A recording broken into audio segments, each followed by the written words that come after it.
Hello, everyone. Welcome back to the Wandering Tavern, and thank you for joining us today.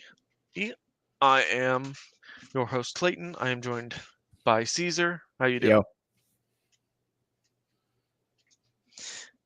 So, on the table today is a video I actually saw a friend of the channel, Captain Dunn, and do a response to. Ooh. So I thought, you know what? Let's poke the bear a little bit more. Or And from what Caesar tells me, we are the third people to come along and poke this corpse with a stick. So, well, if you've heard it, if you've heard what we had to say before, it's because probably the criticisms are all the same. yep. So, Clayton, who is this person we're tackling today? So this is Maggie Mayfish, and other than Maggie Mayfish, I don't know who, what else to say about her. I She's a, haven't. a weirdo leftoid Karen. That's the short Yeah, answer. She's like yeah, a more deranged Lindsay Ellis. Like and the Lindsay, less articulate one as well. yeah, like Lindsay Ellis always kind of comes off very passive aggressive, whereas Maggie May Fish is just straight up deranged. Yeah. Yeah, and it doesn't take long for that to make itself apparent either. So, with that being said, let's get started.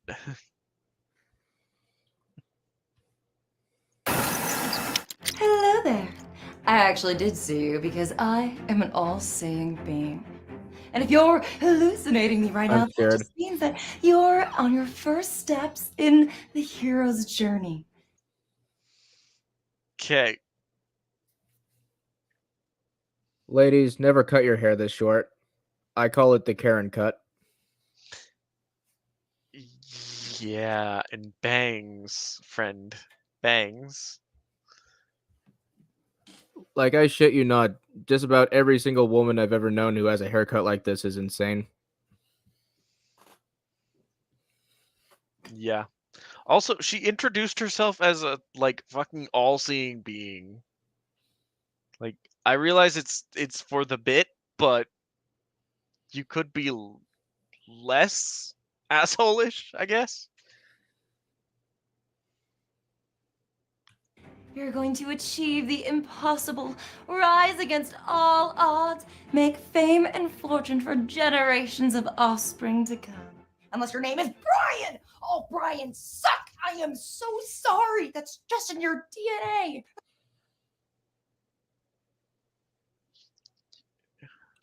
I forgot how actually deranged she kind of is. Yeah. This is my third watch through of this video, by the way. Fuck, man, you watched it 3 times. This is the third. I've watched it twice before. I feel sorry for you. Yeah. Methinks Brian broke up with her. There's never been a hero named Brian. And if there was, I assure you, that was not the real name. Eh, Life of Brian. I mean, I guess. Is Monty Python like coherently plotted enough to have a hero, or is it just like rent main we have our main characters? They don't really do like I haven't seen Life of Brian, to be honest. Not Uh, all the way it through. has enough of a cohesive story. But Monty Python sort of plays it like the knights aren't heroic, they're just kind of incompetent. Like Lancelot literally goes and murders a castle of innocent people. Yeah, that was awesome. And then uh I mean, like they're the hero of the story. That doesn't necessarily mean they are heroes or heroic. but I mean like how I suppose that gets into like what a hero is as a character rather than like Like, yes, you have the villain of the you can have your villain be the main character, but that doesn't change the fact that they're the villain. So you wouldn't call them the hero of the story, you'd call them the villain.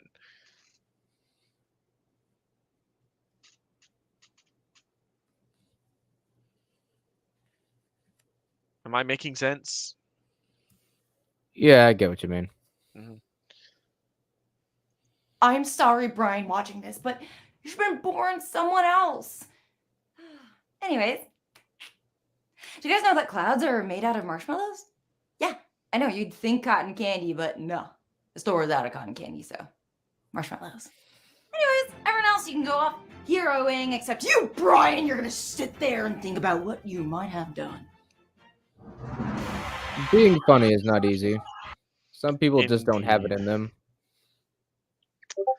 Many people just don't have it in them.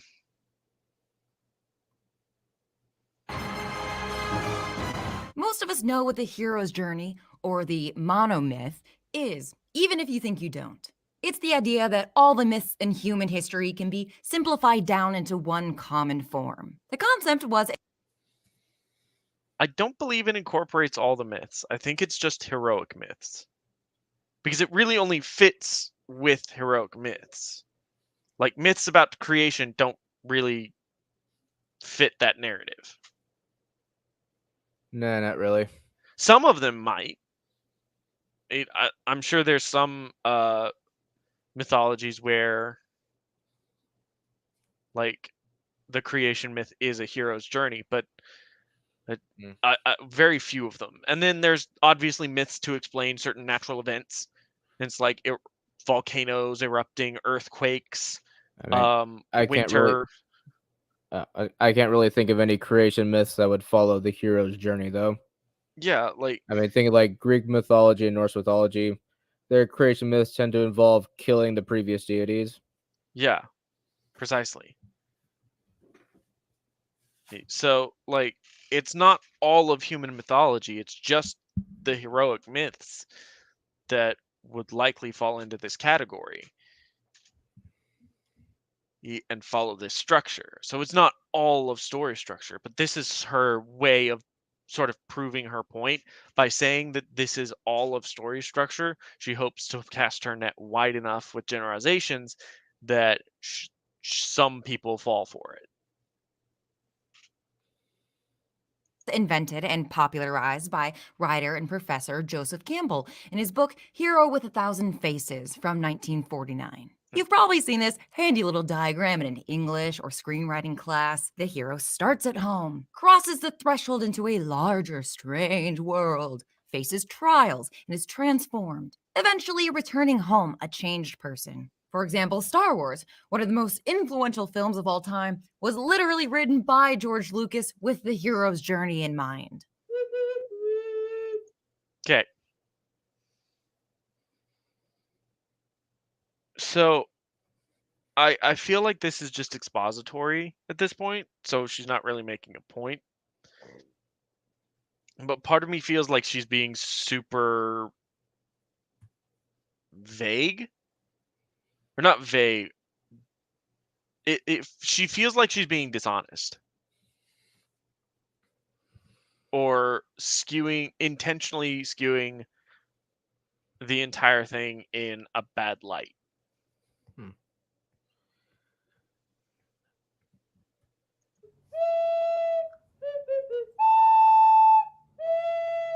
Oh, Maggie, I didn't have a harp. throw that thing away. You don't deserve it. Speaking as a Zelda fan, you don't deserve that ocarina. She bought an ocarina and learned how to play it.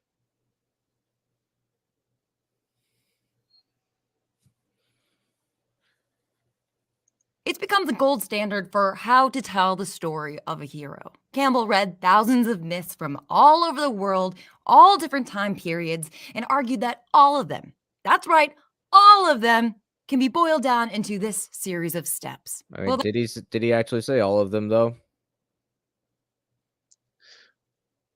I don't know. She doesn't present anything to back up that all of them statement. Interesting. we'll find it's a consistent theme. She has nothing. She has a few quotes and snippets from what he like from interviews, but it's only to back up later points, not things within the text itself. Likely because an examination of the text would indicate that he more than likely has uh, paragraphs or chapters dedicated to how various subversions of the structure go.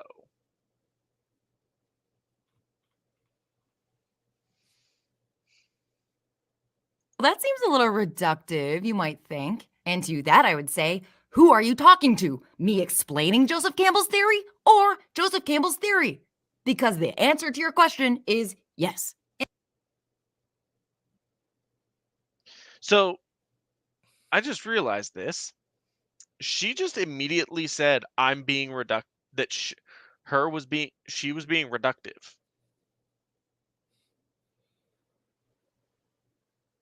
Like her explaining Joseph Campbell's theory was being reductive.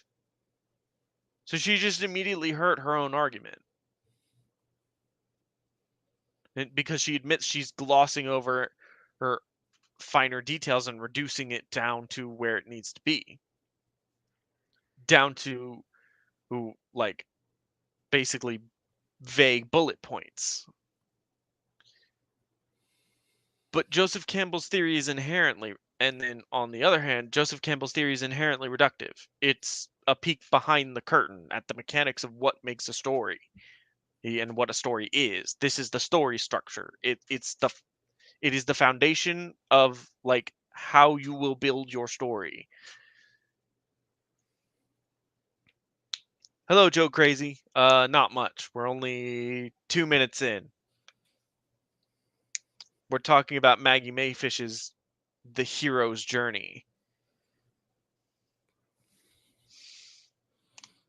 Video, which is basically just her attacking Joseph Campbell for seemingly being white and sort of a goofball. Or sort of like a weird person. And to be fair, my only interpretation would be of what Maggie Mayfish has shown me, which is rather contradictory, but I would also be willing to give him the benefit of the doubt that he doesn't explain what he means by that. But we'll get there. For now, Maggie, the hero with 1,000 faces, is a reductive theory because it is a peek behind the curtain at the mechanics of storytelling and how a story is told.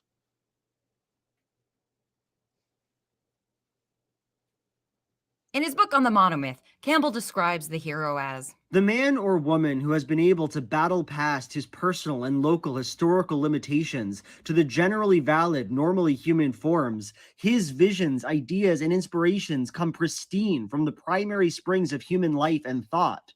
Hence, they are eloquent, not of the present disintegrating society and psyche, but of the unquenched source through which society is born. He is an eternal man perfected, unspecific, universal man. He has been reborn.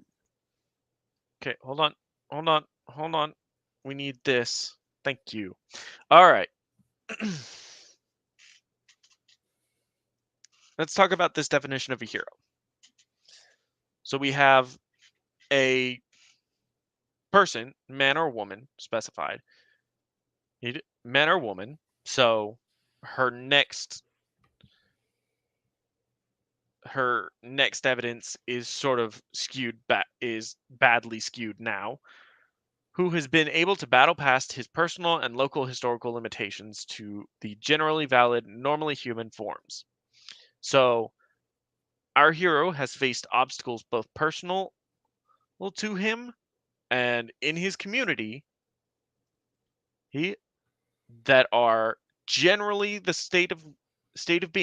generally valid in the state of being in that society. So he's has visions, ideas, and inspirations come. His visions, ideas, and inspirations come pristine from the primary springs of human life and thought. He has a somewhat universal guiding principle, like he do the right thing, uh, sacrifice, things like that. Being just a good person, and honesty, integrity, that sort of thing. They are eloquent not of the present disintegrating society and psyche, but of the unquenched source through which society is reborn. A hero a hero can stand the test of time because his principles are universal.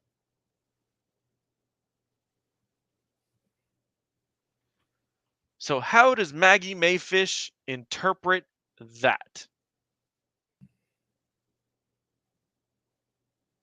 Society and psyche, but of the unquenched source through which society universal man. He has been reborn. Campbell argues that we can take a specific person, whether it's an ancient myth or a modern hero, pull them out of their time and place, and voila, they are all the same.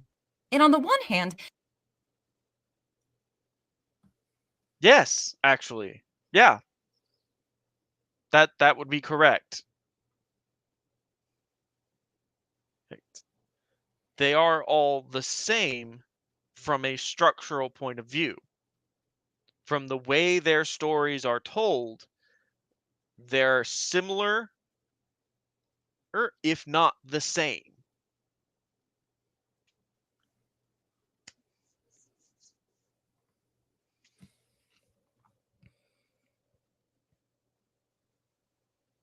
you can see this as a way in which we're all united in our humanity, that no matter the culture or time, there are certain truths that we uphold.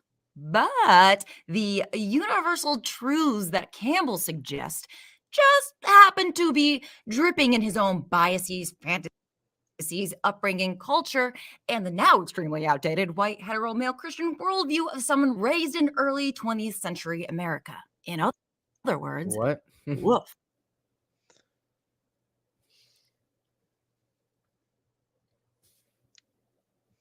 I, huh?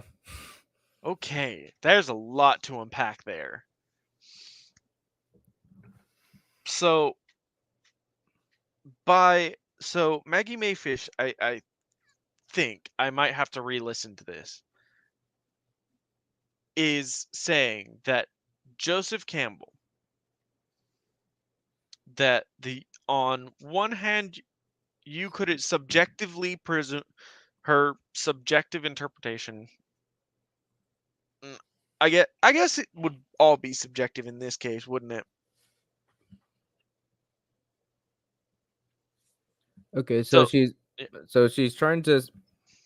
Okay, so she's trying to say that Campbell's hero's journey is would be looking at mythology through a straight white Christian male lens,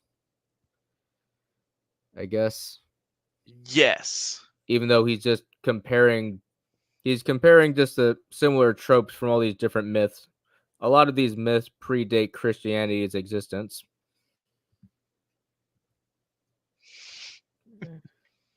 Yeah. And then like uh, I need to hear her go through this again. Time and So, place, and voila, they are all the same.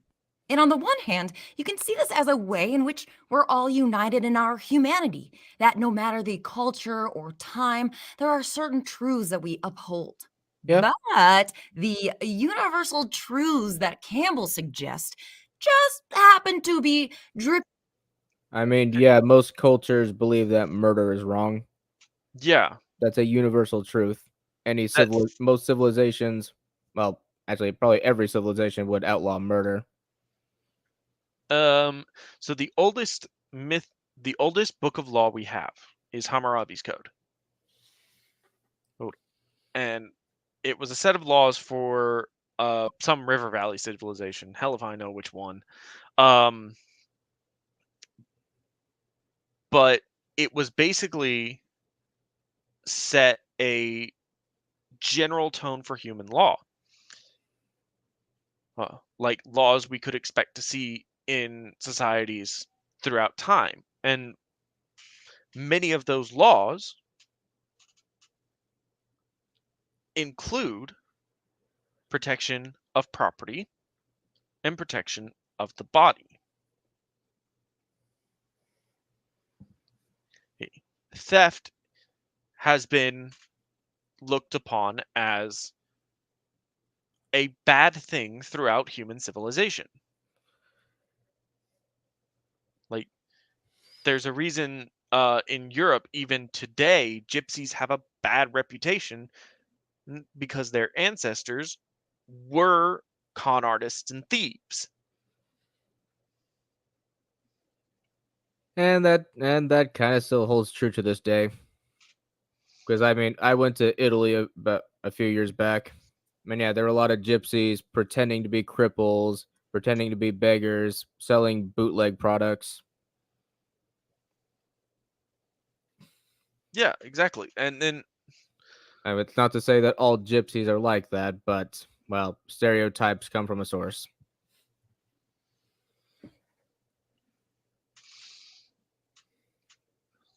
so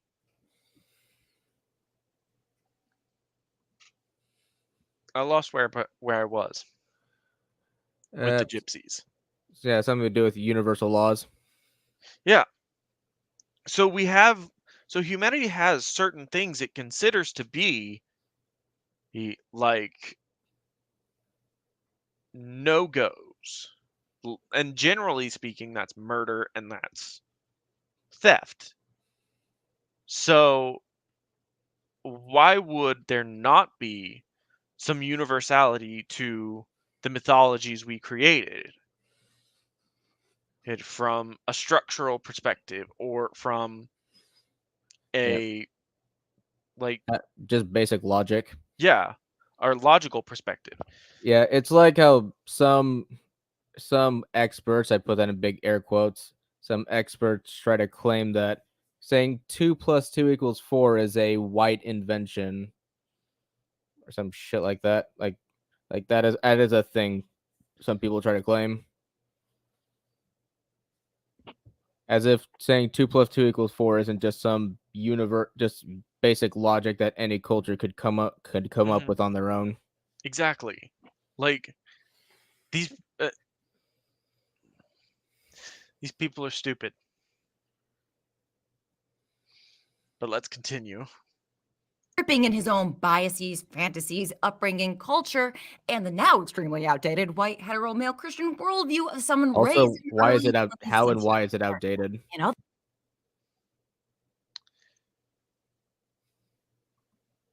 Good question, but better question. But Maggie, you've committed a very e- crucial error in your argumentation here. You have now revealed your conclusion. And your conclusion is Joseph Campbell was a heterosexual white male. Oh, he had a religious belief that is, I don't know, offensive to you because in the because Christians don't like the gays for whatever reason.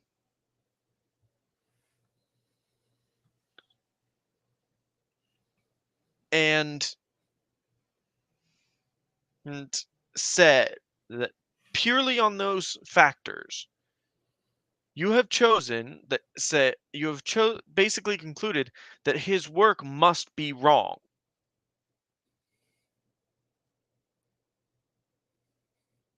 That's it. That is your argumentation. You've already concluded that this man is unworthy of being academically examined or engaged with, or at least his argumentation is. So now, for the rest of the video, we, your audience, know what the conclusion is, and we get to watch you twist the evidence to support that.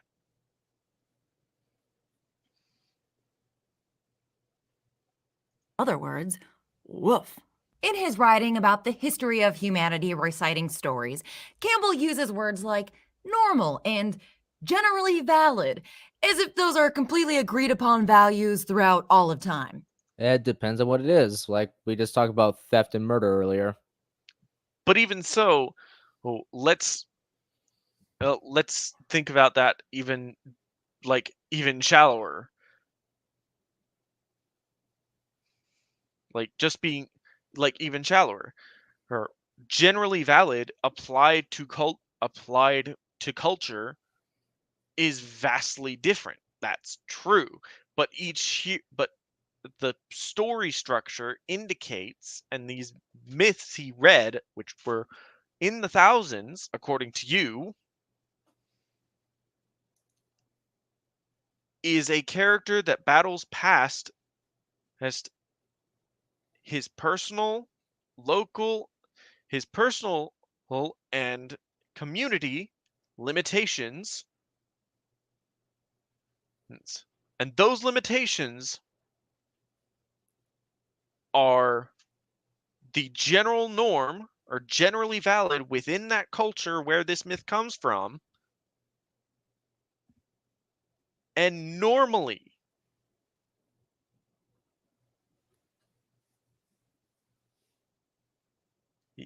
as in the norm for that culture, or the norm for X thing, the pieces of the puzzle fit together, but only if you've created the border that the puzzle sits upon. But that's the thing about doing a puzzle, or writing a story, or doing anything really. Your frame may not always be the same. Story structure takes on many forms, and does not always have to be a linear progression.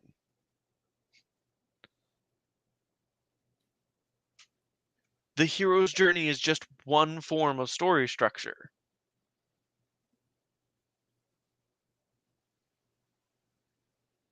They're not. He acts as though he's above the influence of time and place, that his opinions are objectively universal and essential. Are you? Sounds like you're just putting words in his mouth. Yeah, How about show a clip of him actually? Well, show a clip of him actually talking. They're not. He claims that a hero is perfected, unspecific, universal, as if heroes have been made on an assembly line for thousands of years, instead of each saying something specific about the time and place they originated from. A third. Why not both?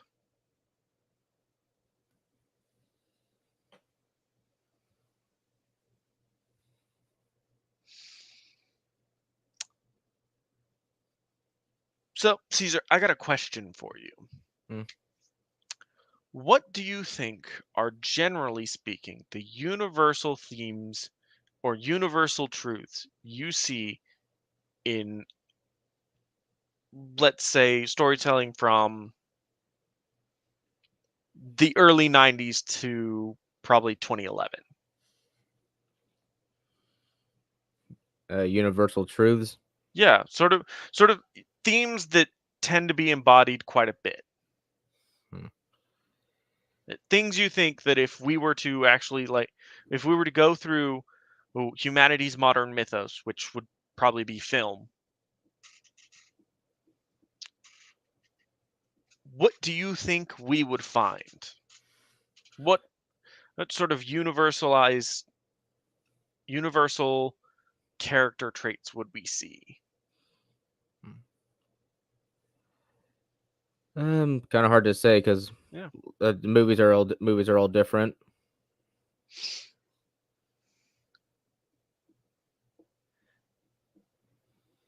So, no, Maggie, no assembly line is required for this. Each culture creates its own unique heroes, but that doesn't mean that the heroes don't have the same story beats. And humanity has been interacting with each other. Human tribes interacted with each other all the time. Myths can move. It's interesting when you think about it. Like Greece had various interpretations of different gods throughout its existence. It's like Dionysus used to be like the god of madness. Like that was all he was. Then later on he got like celebrations and wine and shit. And then Rome had a completely different interpretation of him.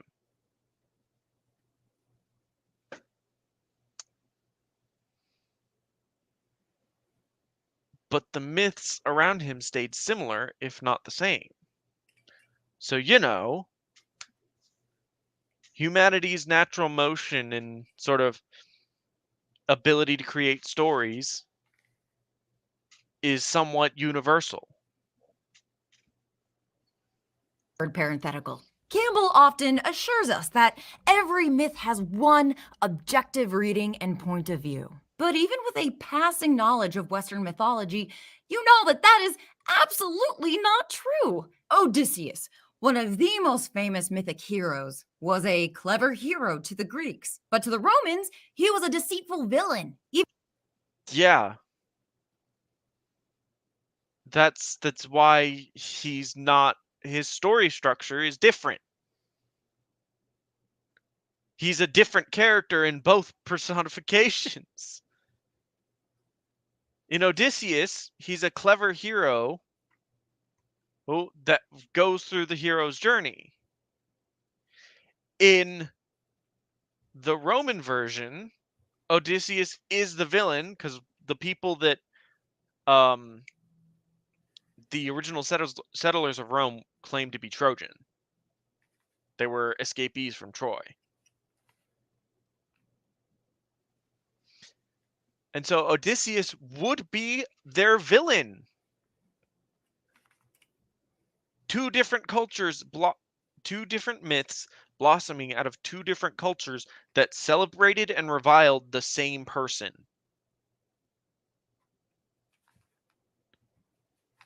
The story structure would be different for both.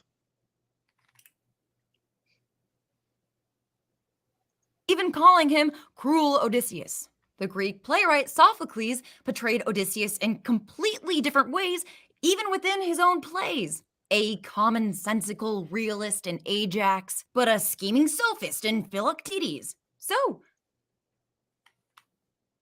I mean, what? You can't reduce the role like that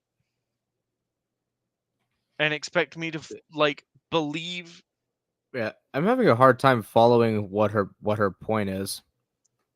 I think her point is that the hero's journey isn't actually universal or synonymous with various Yeah, but okay, yeah, across but the world. Odysseus did go through the journey. He did. And then but the Roman version is just simply a different story. It's not, evidently, if they portray him as a villain, then it's obviously not the same story then. Exactly, and thus it wouldn't follow the same story structure. Or the play, or what he's in would, or the plays he's involved in, or the events he's involved in Roman mythology likely have him as the villain up against the hero. So the story structure could remain the same. It would just happen to be about the Odysseus as a villain based upon the culture. But the universal truth remains the same, that a hero faces a villain. So, have you ever read the Roman version of the Odyssey? No. I mean, is there a Roman version of it? I don't think so. Okay, I'm not sure. Yeah, okay. I want to look into this real quick. Yeah. But even so, I would have to you would have to, for me to agree with her last point, which is that the Greek playwright describes Odysseus in 2 different ways in 2 different plays. Well, it would depend on what his role was in the plays. Is his role to be, like, what's his role? Is he a comic relief character? Is he the villain? Is he the hero?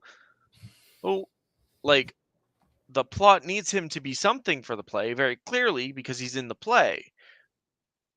But what role is he playing in that plot?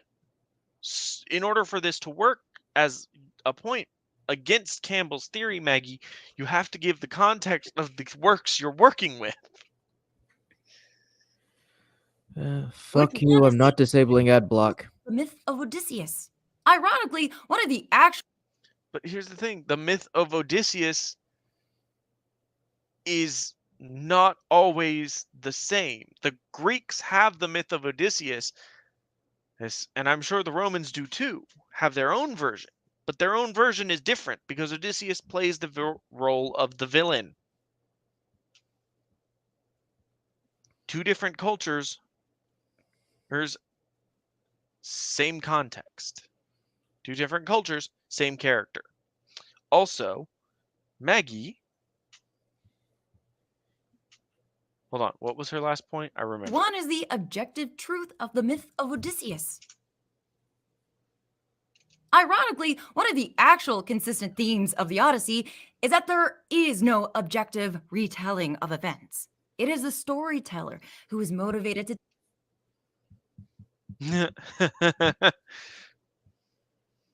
Yes, Legacy. You've joined just deep enough in that her points are starting to fall apart like glass.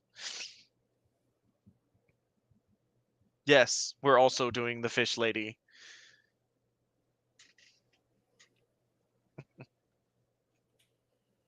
To tell the tale in a specific way, for a specific reason, to a specific audience, with a specific goal in mind. Okay. But again, how is that? How would that differ? But then we have the problem of then the story structure for the storyteller is different. And the other problem is we, as like a general population, no, Legacy. I would describe her more as some sort of rabid chihuahua. She's that frightening. Like, chihuahuas in and of themselves are frightening because you don't know what the fuck they're gonna do. You don't know what the owner's gonna be like, oh, that's so cute, he's growling at you.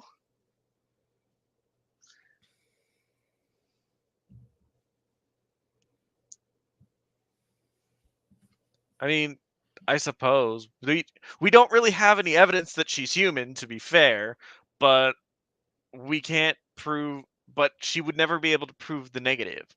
So we have to assume she's human. I'm not discounting your theory, Legacy, but the evidence doesn't exist to prove otherwise. So I can't disregard your theory either. Anyway. Also, I'm somewhat high. I forgot to mention that.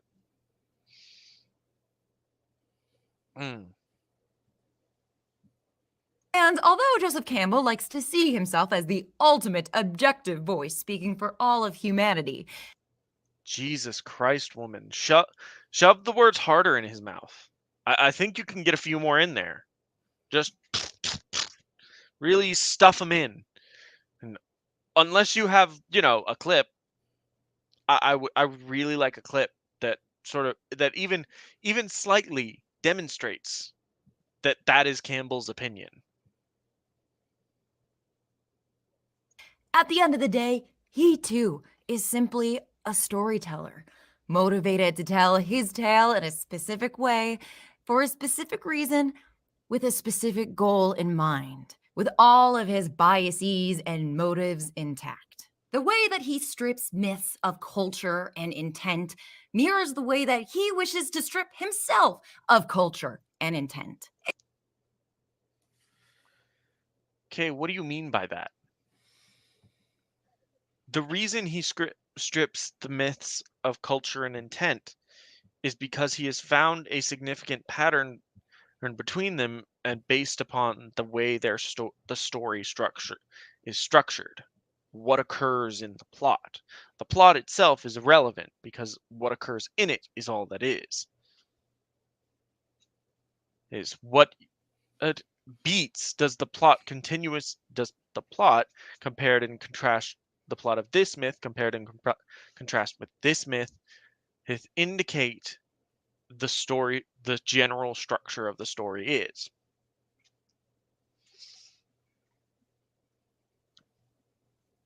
But how would one strip themselves of culture and intent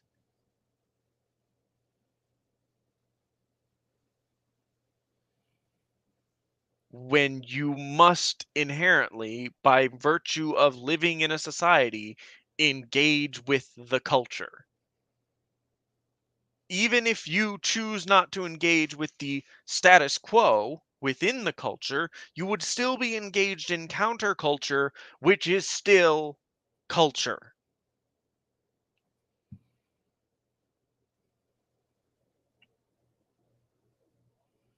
Your comparison does not make any sense, Maggie. A perfect man, unbeholden to the timeline of history. A hero, he might say, about himself. But here's the objective truth. Campbell is very much beholden to his time and place. Did she think he came up with that title himself? I would be sort of impressed. Like, not that I don't believe he doesn't have the skill or something, but that someone didn't just be like, "Oh, this is the hero's. This guy wrote the monomyth that explained the hero's journey. That's influenced film and everything. Hey, let's slap that. This will be great for marketing. A hero's journey." And then it was quietly pat. And then book come out. I would just easily believe that title was slapped on there by a marketing department. As are the stories that we tell. And the journey of understanding someone else's perspective is much more worthwhile. One that has the real danger of challenging our own point of view and assumptions about the world, but has the potential to shape us into a better person than who we were before we stepped outside our front door. It probably helps to understand. Yes, that would be the general goal of the hero's journey, to inspire her, to instill virtues worth striving for, or that sort of thing. Having heroic figures to idealize is, it's sort of why children are massively turning to YouTube and to YouTube celebrities and TikTok celebrities. Is because, we've sort of over, say, the last 15 years, just about, destroyed paragons of our virtues, of the virtues our society once held. Well, you know, because we let the commies in. That's basically it. We let the commies in. We got told that er, if you were a good person, you would allow this to happen and you would be interpreting it the same way. And now we're here now we're here. Without paragons nor virtues. who's everything instilled by the materialistic, bought off most popular people on YouTube. And yes, we have our champions among them. Okay, That I'm doesn't having a hard change time that. trying to find anything about the Roman version of Odysseus. All I can find is that his Roman name is Ulysses. Huh. Like I can't find anything that was about Ulysses that would have been written back during ancient Rome. And perhaps it doesn't exist. I mean, it's entirely possible. But even then, the Roman version of him would be a villain and thus be vanquished by a hero.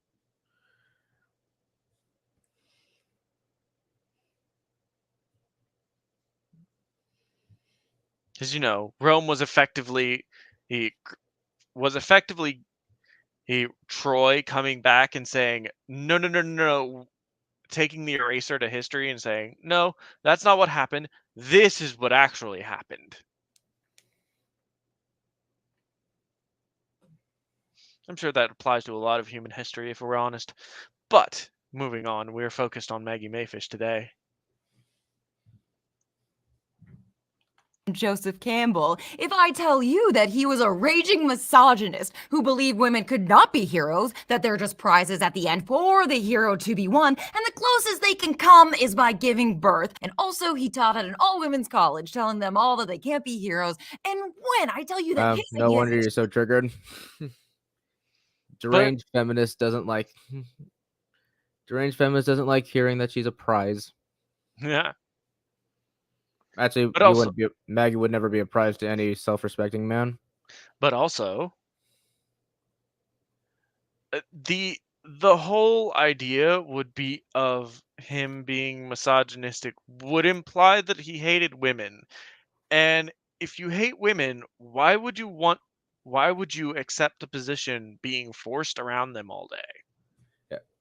So yeah, in most stories, yeah, the protagonist is most hero stories. The hero himself is male, and there Very true. typically is a love interest, and the love interest is typically the prize that the hero wins. Also true. And the same would apply to stories where the protagonist is female. There'd be a lot of chick flicks where the hot guy is the prize that she wins at the end. Hmm.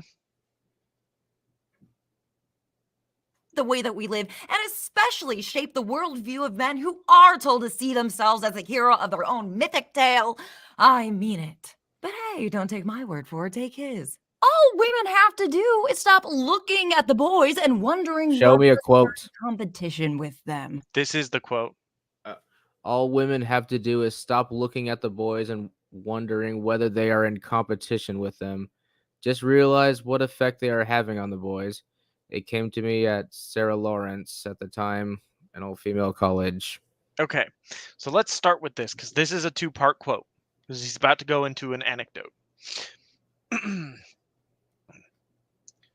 So this is a somewhat, by modern standards, pretty base take. Like, in his time, it was just obvious because feminism hadn't gotten a hold of all of society just yet. It was just still in its infancy. But this man is saying women don't look at men and see competition, because when you do that, it has a negative impact on them. And subsequently, because both genders actually need each other,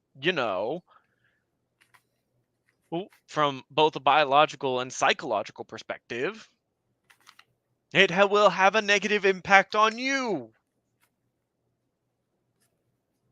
To be fair, that's my interpretation of what this is. He could absolutely be surface level, but that's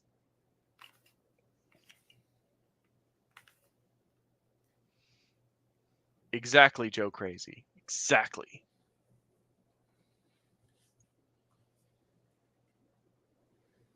But remember, Maggie Mayfish is a feminist. She champions the cause of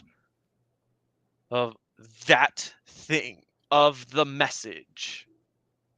Honestly, Drinker has probably put that so succinctly. He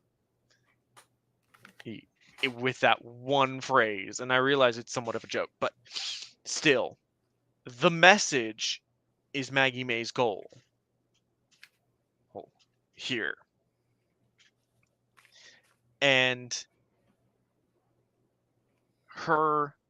she is the believer in the message.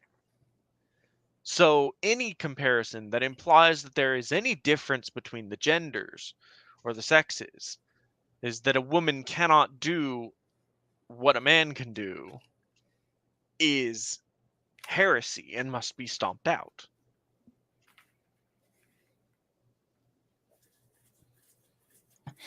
Just realize what effect you're having on the boys. It came to me at Sarah Lawrence, at the time an all-female college. I was teaching these courses on mythology, and at the end of my last year, this woman comes in, sits down, and says, "Well, Mr. Campbell, you've been talking about the hero, but what about the woman?" I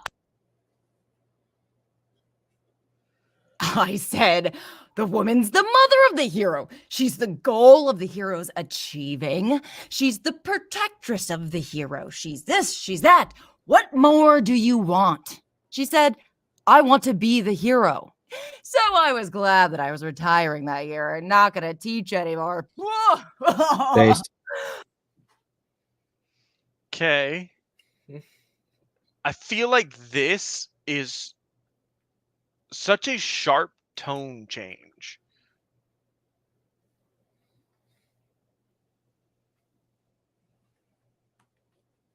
Like, this is such a sharp tone change from the story he's telling. Like, think about this in a normal conversation. He begins this sort of... He begins with the comparison of stating, like, these two things are not like the other and shouldn't be comparative. And should not be comparative because it negatively affects both. Then he goes on to explain, like, this is how I encountered this with one of my students.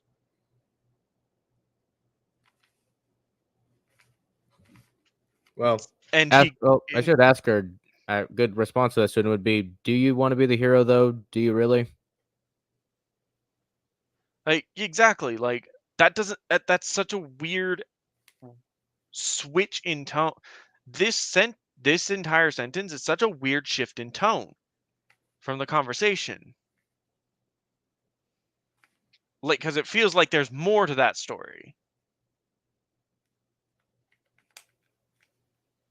Like him explaining something to, like, explaining or mentoring her, or trying to explain that she shouldn't compare herself to the hero. She has her place in mythology. He just like basically everyone else. Yeah, And I that mean, and yeah, sometimes she is the hero. yeah. Most myths, the hero is the guy. That's just simply how it was. But this is such a sharp turn in the tone of the conversation that methinks Maggie cut quite a bit out for this. I have no evidence for that. I'm just saying it feels weird. But also, yes, like, she went to this, presumably someone that was teaching a basic mythology class. So her professor, her Dr. Campbell here, is teaching his mythology class about the history and what myths are and how they're structured and that sort of, and yada yada yada. So one of his students comes in and says, "Doctor, what about the woman?" From an academic perspective, it's well, what role do women have in myth? And he explains to her that. He said, and she responds with, well, I want to be the hero. Okay, go back and build a time machine, go back in time and write mythologies where the hero is a woman. Yeah, or he could tell her, then fine, go be a hero. Go be a hero, be the hero of your own story, or create a story where you are where you create a hero, where you write a hero that's female. Like, I don't feel like this guy, based on even the clip she shows later, would be someone that would just be like, "Ha, she was just insane. She was absolutely insane." I mean, a woman being anything beyond a prize at the end of a myth is how utterly droll. Despite him, you know, literally growing up in a time where female heroes were becoming somewhat more common. Like, he was alive during the 80s and 90s, I think. Yeah, this is from 1993, or 1999. So he was alive through all that. But, I guess he's a white man, so Maggie Mayfish must hate him. I guess. I don't know. Her points are so baffling as to And why yeah, she's attacking. even then, a lot of these stories, the woman isn't even necessarily the prize. She's like she's a protectress. She's like she could be a mentor. She helps out the hero in some shape or form. Like, it's not exclusive to the girl that he wins at the end. Yeah, exactly. Oh, women, can you believe it? In stories. Okay, Maggie, got a question for you. Why would you leave that in?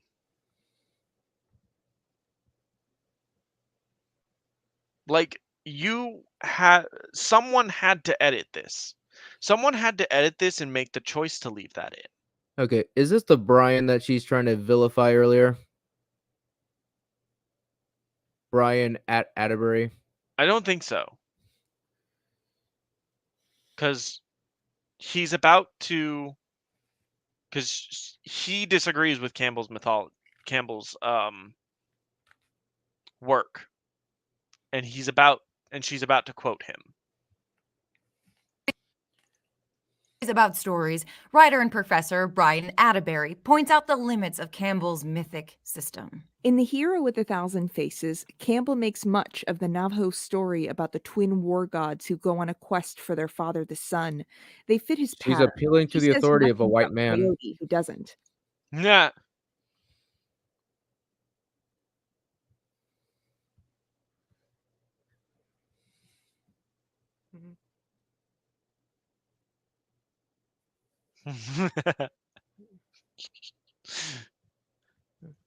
I like that joke, Crazy. That's hilarious.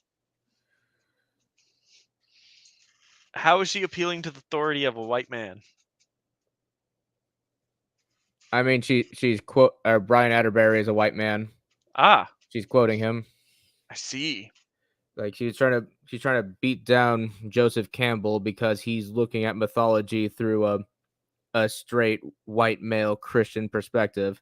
But at the same time, she's quoting somebody, a critic of Joseph Campbell, who is also a white man. Of course, because he supports her argument. Other Navajo figures get turned into accessories to the hero's tale. Spider-Woman, for instance, the great weaver who created everything, is dismissed as a grandmotherly little dame who lives underground, and whose function is primarily to help the twin heroes. Yes. Like, that is her role in the story, to Okay. move the plot along. Regardless of, her place in the mythology overall, in this specific myth, she And is like her her function within the myth is to help the twin heroes. Yeah, so and in the Campbell quote, he did say that the woman could be the protectress of the hero, right? Yeah. And this would then prove Campbell's point. Oh, indeed, actually. Very much so.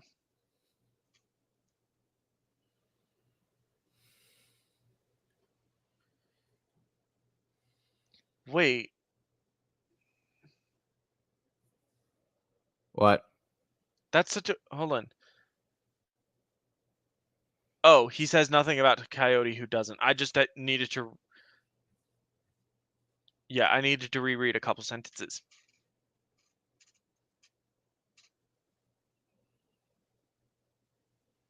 Yeah, pretty much. You have a protagonist, and then you have your side characters who either help the protagonist or get in his way. Exactly. Like that's how stories go. And the same applies when the protagonist is female. Yeah. And just like how um in Civil War, or we do get Cap's perspective, but it's very clear that we do get others input, other people who have, appearances in other movies and have very high places in the mythos. But it's very clear that this is focused around Cap and Iron Man. They are our main characters. The other people's places in the mythos of, did I say Swivel War? I don't know. Legacy, I'm high right now. Like the the fact that I'm talking at all is impressive. But it's very clear that our main characters are Cap and Iron Man. We have other characters like Wanda and Vision and Hawkeye and Ant-Man and Spider-Man and like Falcon and Winter Soldier or Rhodey, but they all come in service to the plot, not in deferent in um diminishment to their own places in the MCU. Like they are alongside for the road trip.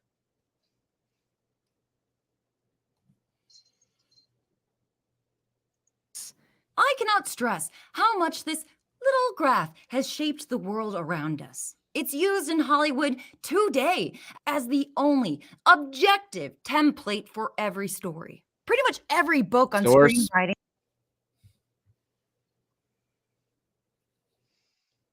Theme stated, setup, catalyst, debate, break into two, B story, fun and games, midpoint, bad guy close in, all is lost, dark night of the soul, break into three, finale, final image.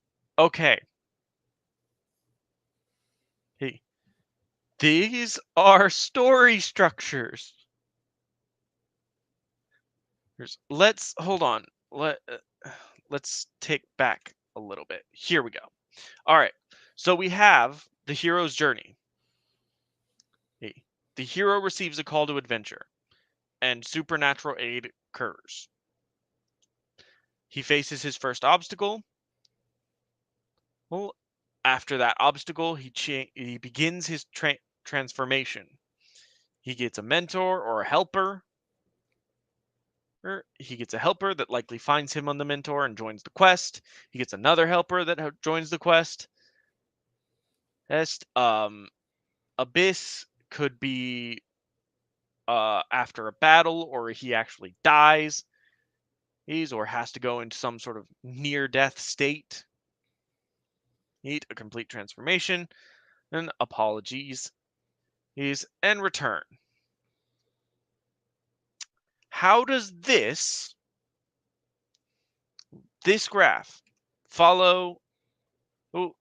This. How about this one? This is actually quite, different. So yeah, look. This one's entirely different.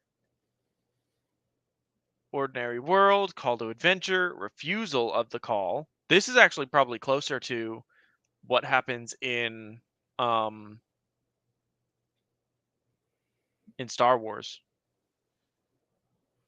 There's meeting the mentor, crossing the threshold, test allies and enemies, approach, central ordeal.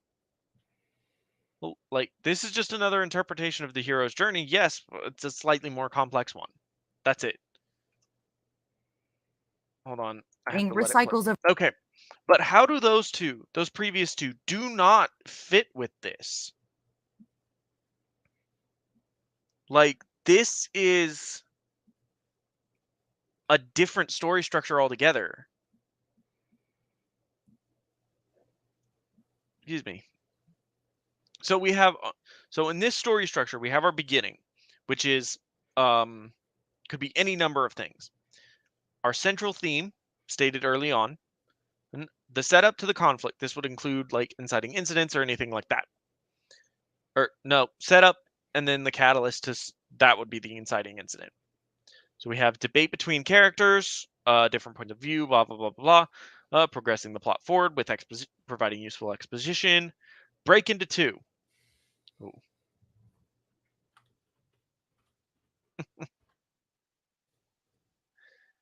Like break into two.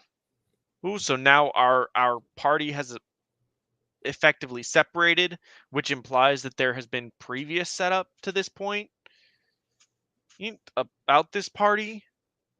Probably here. We now have a B story that we have to keep track of. Various fun and games, so we're having the story rest for a little bit. Let things culminate and percolate. Build tension. Midpoint. First encounter or bad guys attacking. Being triumphant. It could be an ambush. It could be any number of things. All is lost. Dark Night of the Soul. Like, now we're broken into 3 separate groups, and now we get a finale and a final image. Like, that's an entirely different story structure than the hero's journey. a version of his hero's journey template. And here we have another one. The paradigm structured. So Act 1 is setup. Plot. We introduce our first plot point. All of this confrontation. That's a lot of confrontation. A second plot point. And then we have resolution. That's a lot for just 2 plot points. But what are these plot points? Because so since you saw the rest of this video, does she actually show any examples of actual myths that go against the hero's journey? No, but I assume she just didn't bother to try and find them. Well, that would have been very helpful for her entire narrative. Yeah, it would have. And why wouldn't they? But the argument we've been making still holds true. These are that her attacks are on a story structure that is, her argument is effectively that because of this this relatively successful examination of story structure, it has permeated society and made things awful.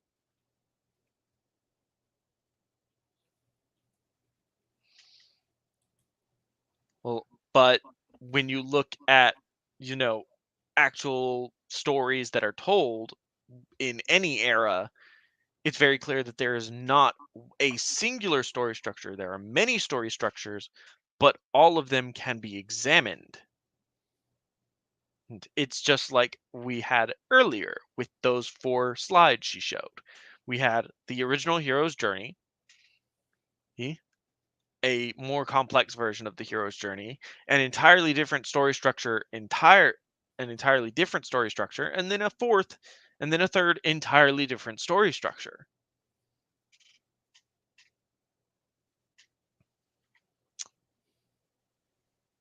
Campbell asserts with every other breath that he's figured it out. He's given you the key to storytelling, which maybe explains why sometimes stories from Hollywood feel so samey. Executives, producers, all the way down to your professors and fellow creators are giving feedback and notes based off of this guy's ideas from the 1950s. Implying that ideas from the 1950s are bad, just universally. Yeah. A lot of ideas stand the test of time. Some for the better, some for the worse. Regardless, I just looked at the clock. We're 9 minutes into a 22-minute video. Jesus. All right. Regardless, it doesn't matter that he grew up in the 50s. And at no point, and I would like to see where he stated that there were no other existing story structures.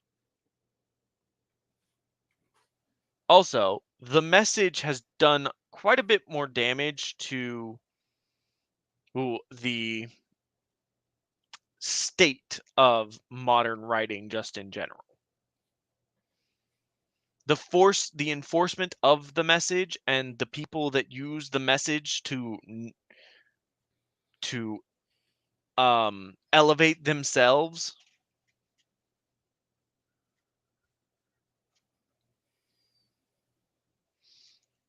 will have proven to be, utterly incapable of doing their own job, which is to be creative.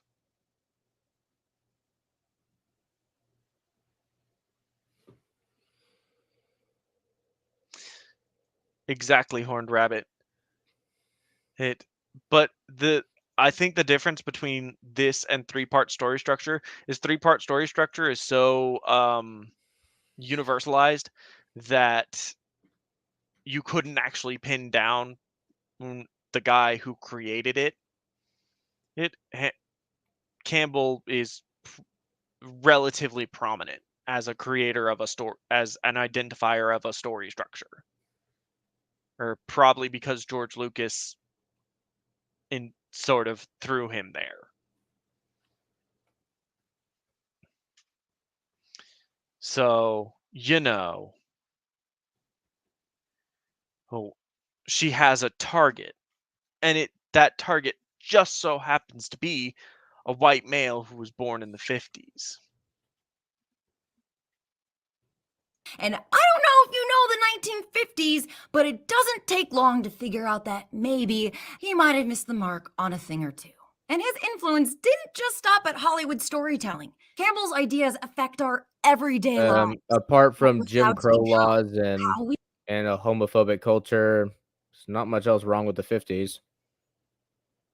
True. America was economically prosperous. Our government wasn't up our ass the whole time. I mean, we got another war around the corner, but that's all right. We'll get through that one. we see ourselves, how others treat us. You can see his influence on Orange Man everything, bad. from the current stripping of women and pregnant people's bodily autonomy to the fantasy narrative that a good guy with a gun is going to show up and save us all. Okay. How? Like, there are counter arguments to all her statements, but I want to know how she has connected these two dots. Okay, so she was talking so fast. Was she trying to throw shade at Roe v. Wade getting overturned? Yes. This came out in July of this year. Hoes mad, hoes mad, hoes mad. But how is she connecting these 2 points? Because it doesn't make sense that the man who identified story structure had such a deep, almost craterous impact on modern day culture that you can directly tie his influence to the overturning of a Supreme Court decision that was made, ironically, in the decade after the 50s. So the people from the 50s were still alive. They've like in a voting age. Yeah. Well, that's a leftist video essay for you. True enough. Take a random topic and try your damnedest to tie it into modern day political and social issues. Like, and the myth that a good guy with a gun would come and save you. Okay. Just how? How have you what like this is Grand Canyon level fucking leaping. Maggie Mayfish must be a fucking angel, cause there ain't no way unless she got wings that she could conceivably physically connect these 2 points. In a very real and tangible way, he has limited our imagination of who and what makes a hero.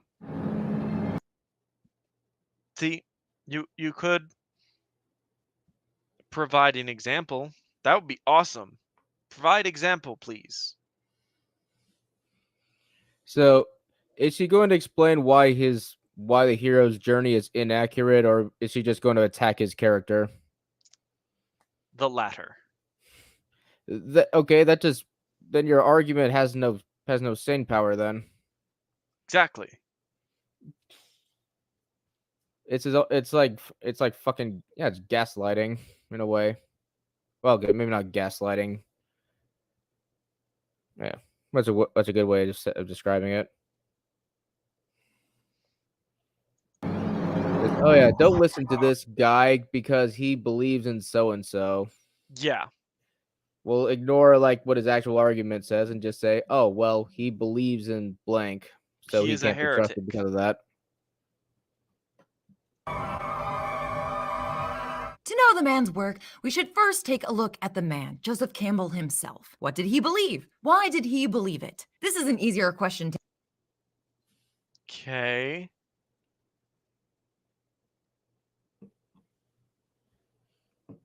Very true, Horned Rabbit. She has not stopped attacking his character. She has put the loose definite.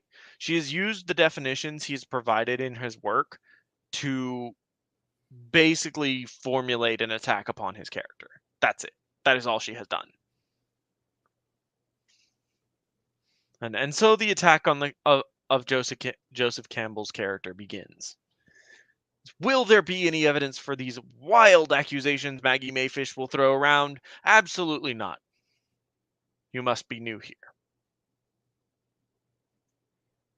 ask than to answer, because Campbell himself was extremely inconsistent in his own views. Campbell grew up idolizing Douglas Fairbanks, the silent movie star from films like Robin Hood and Zorro. This is probably why Campbell considers himself a maverick. I see myself as a maverick. If there was a machine, Campbell would totally rage against it. He's against rigid structural systems, just like the hero outside. Sounds like there was more to that interview than you're letting on.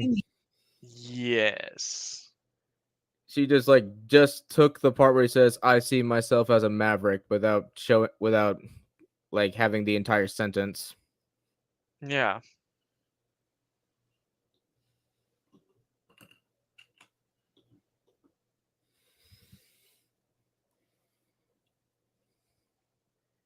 You doing all right there?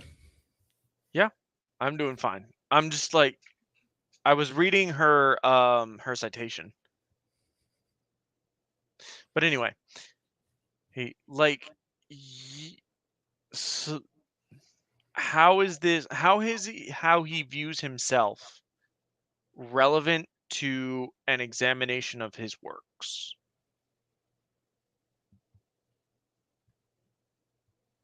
Heaven's name, are you going to find your own track if you are always doing what society tells you to do? I also spent a year teaching in a boys' prep school. Those who followed their zeal, their bliss, they have led decent, wonderful lives. Those who did what dad said they should do because it's safe, found out it's not safe. It's disaster.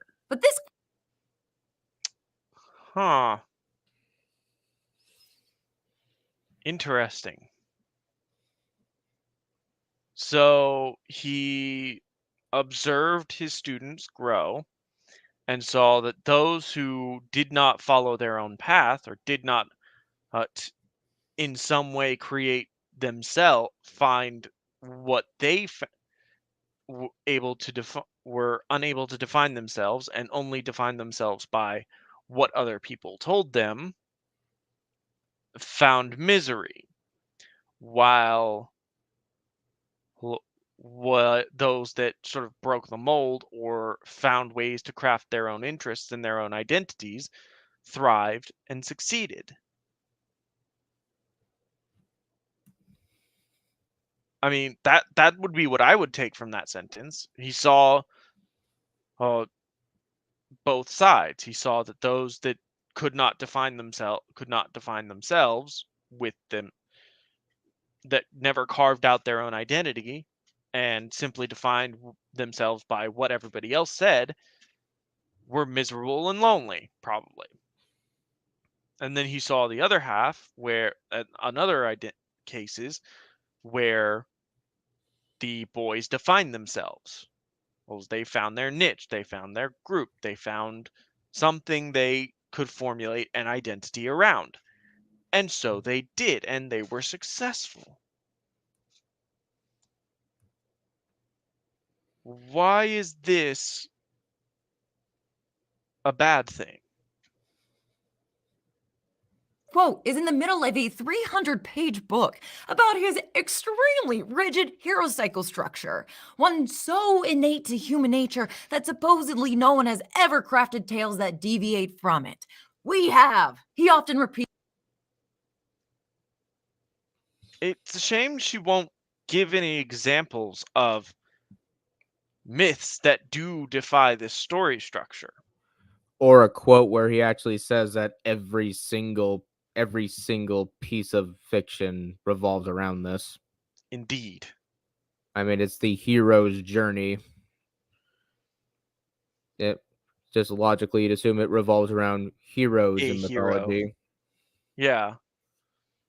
Like, Societal norms from his time as immutable truths, things that are now completely outdated. Everything. that's the Why did thing. you use Birth of a Nation in that scene? I don't know. I didn't recognize that as a scene from Birth of a Nation. Mm-hmm. Yeah, Shit, it says was the it name of really? the movie in the top right corner. Oh my god. Girl.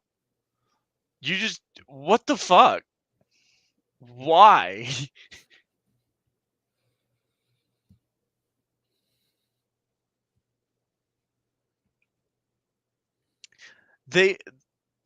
I disagree with you, Horned Rabbit, because they fund a lot of lefties, especially the not big, not deep thinky ones, like our dear Maggie Mayfish here, believe that by allowing following leftoid ideology, people are inherently more individual. Like it allows them to be their true selves, kind of thing.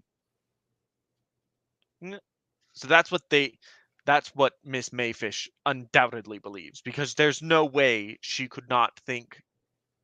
There's no way she thought that deeply about how she was going to attack this man. If she had, she would have counter examples on point,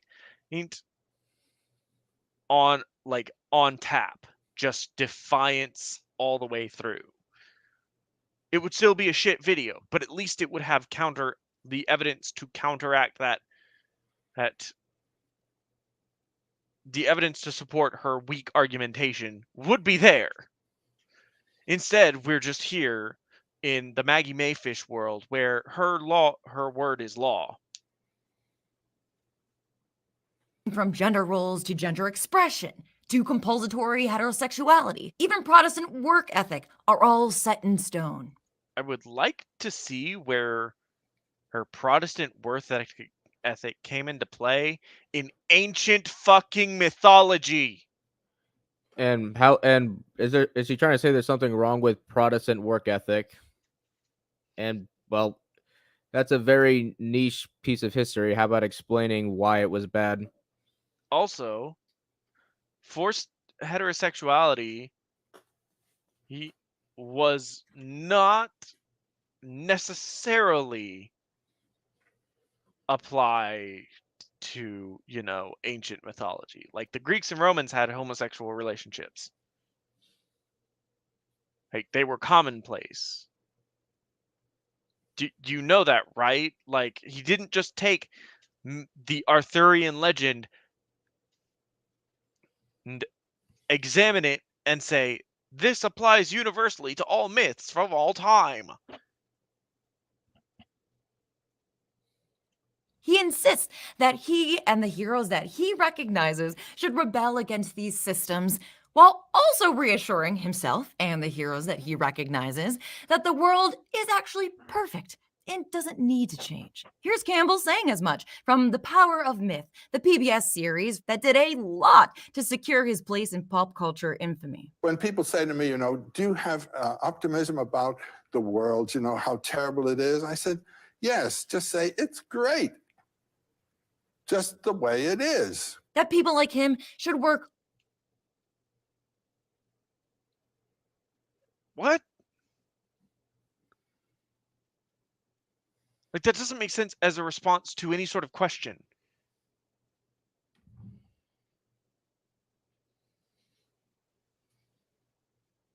Also, why did you chop the video to only show his face? It's so weird. It's a common trope in YouTube videos to zoom in on somebody's face when they say something crucial.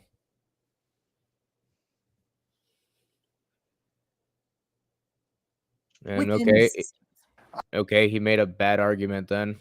Maybe he didn't think it through fully. Like if we are to buy that she hasn't altered the clip in some way, or I'm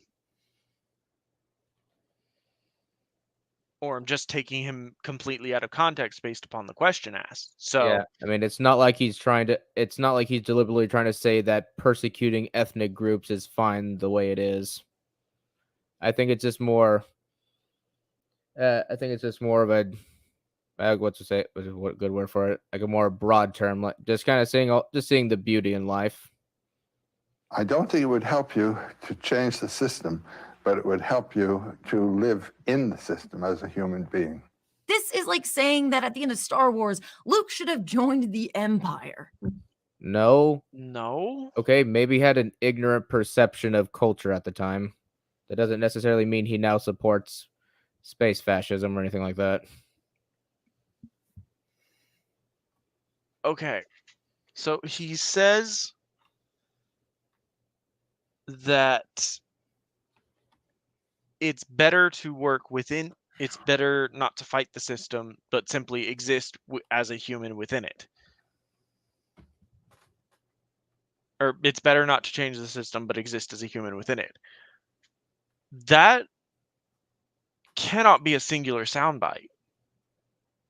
I mean, it is in Maggie Mayfish's video, but I would want, again, the context to that quote, because it's such, like,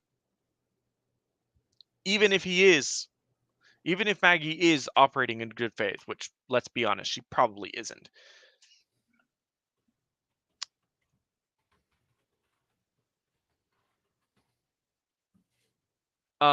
Sorry. Lost my train of thought, but I'm back. Even if she has completely caught him out in expressing these views, what relevance do they have to the story structure he identified? At worst, you could say he's very flip-floppy on what his views on his own personal philosophy and culture are. So what? Like, dude's an academic.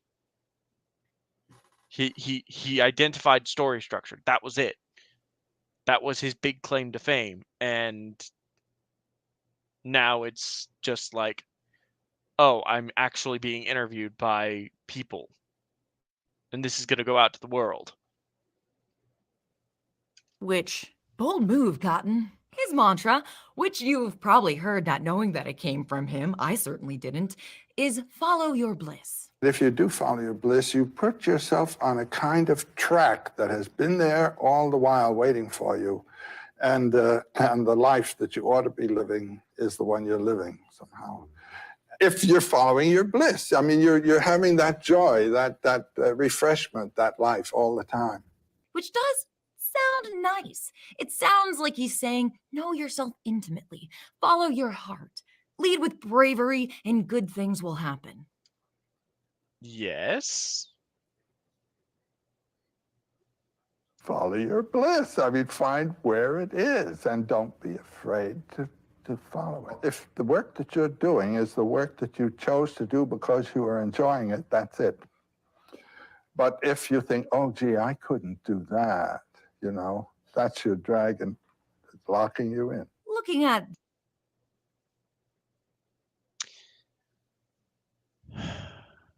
Okay. So his point is that, so very clearly in that last quote, which is basically like the only relevant one, it's the only one she'll look at,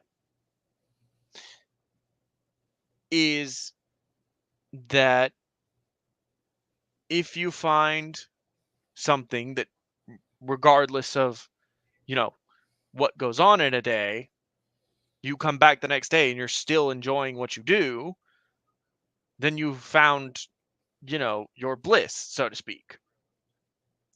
You found your bliss. The profit doesn't necessarily matter to you. The hours are fine. Like, you have found that place where you thrive and you feel great every day, no matter what. You get up and you go to work and you find it and you're excited. And believe me, it's harder than you think.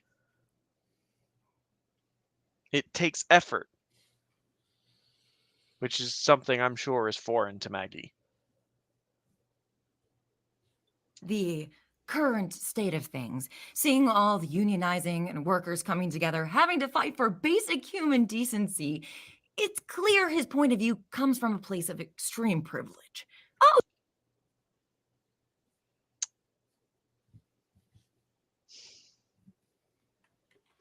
Or it could be a result of of the culture he grew up in.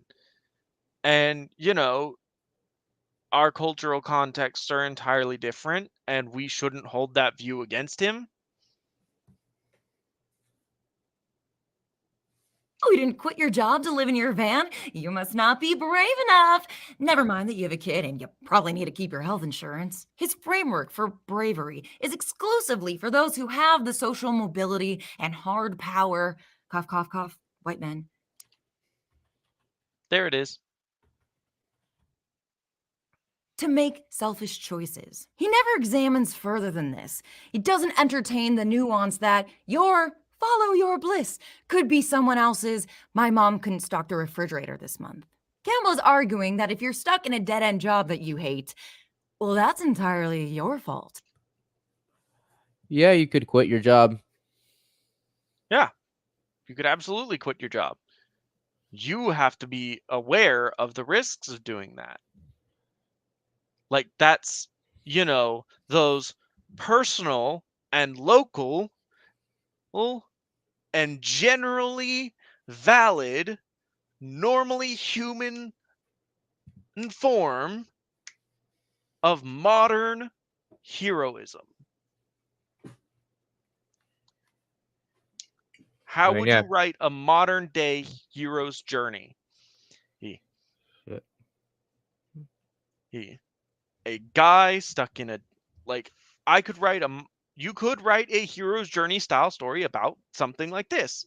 Dude stuck in a job, stuck in his job, in a dead end job that's going nowhere, or decides to quit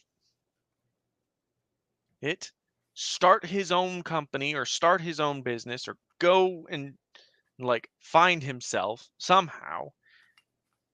and he faces difficulties and trials and tribulations, and he grows and he changes and he realizes that, yes, I can do this. Here we go. But when he wins in the end, behold, hero's journey style story, modern context.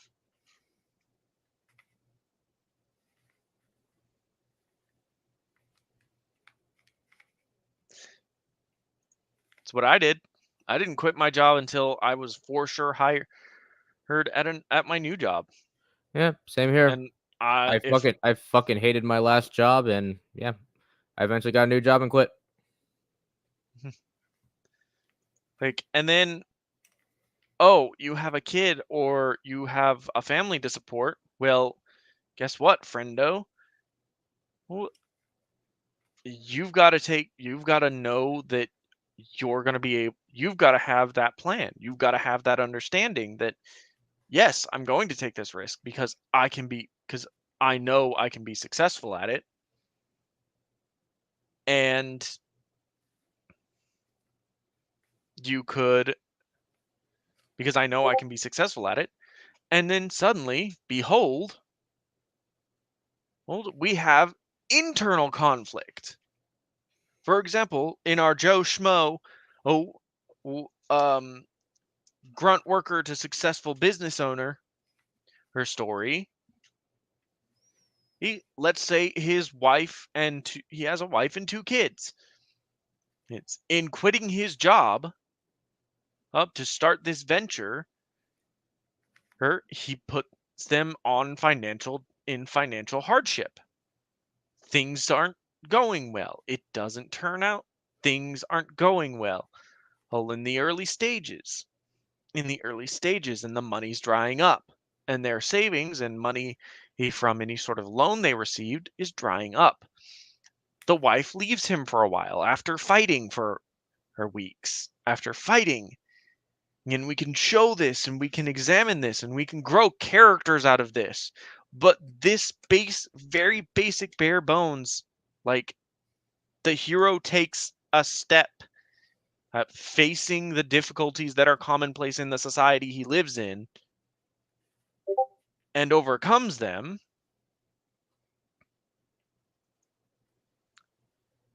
is just part of the hero's journey.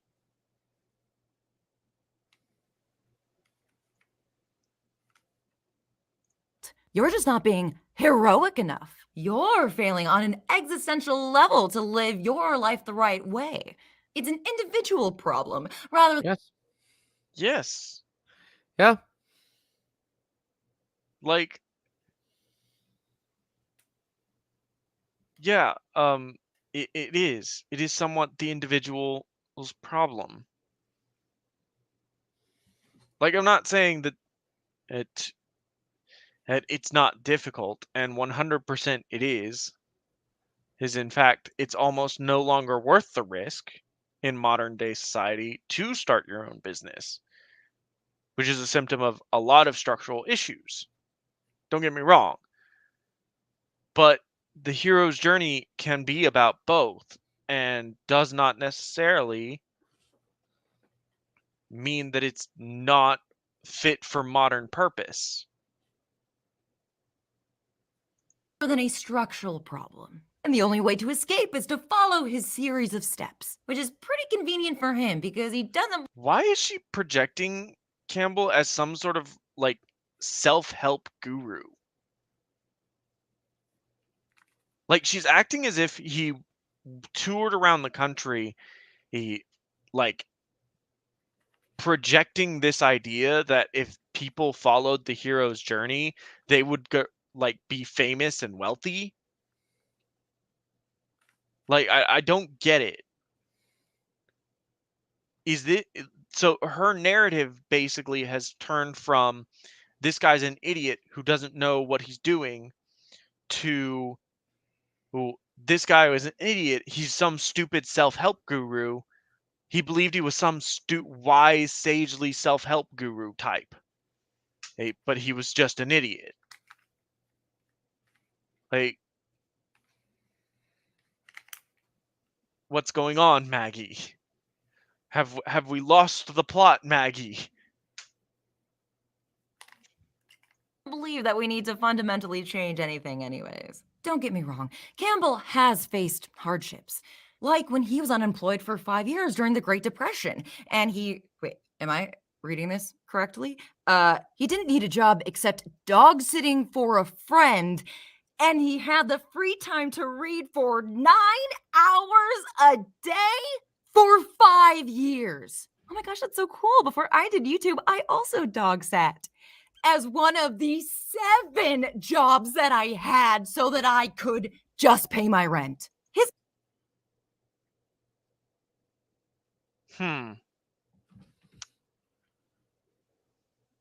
Yes, but were you unemployed during the Great Depression? No, I was not. But I also didn't have a severely depreciated in value American dollar. Actually, no, I do have that. Actually, we have a lot of things that the Great Depression had, honestly, in the modern day. However, he dog sat. It doesn't say he got paid for it. Well, actually, no. He might have he dog sat. So he dog sat for 5 days and had time to read and attend parties. He was doing shockingly well for someone in the Great Depression. But to compare his circumstances to your own and say that he is a fool for doing so, he is a fool simply by virtue of his circumstances are not yours, is idiotic. The context of the conversation changes between what decade you're talking about.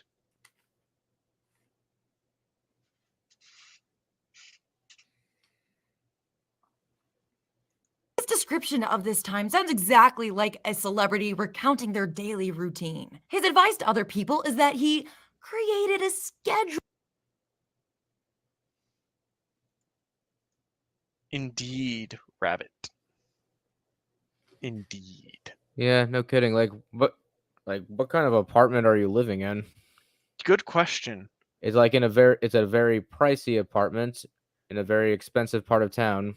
A better question is, what 7 jobs do you have that pay you collectively enough that you can get by, but don't singularly pay you enough that you could probably drop them? Hmm. I mean, I have only one job and I can still afford rent. Ditto.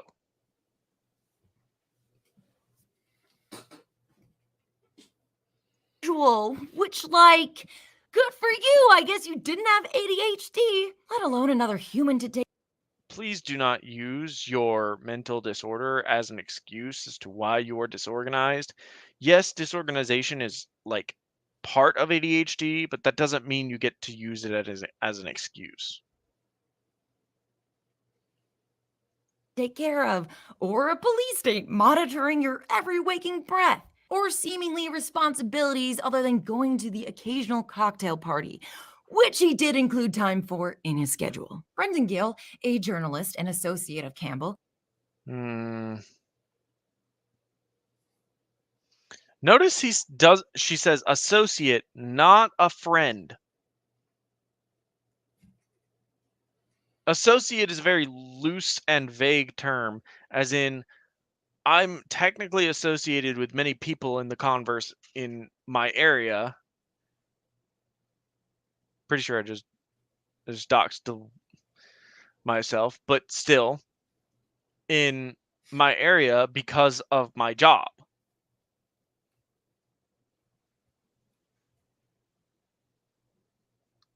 Like, just because I've interacted with people and associated with them does not mean that we would get along on a personal basis. I'm technically associated with my boss.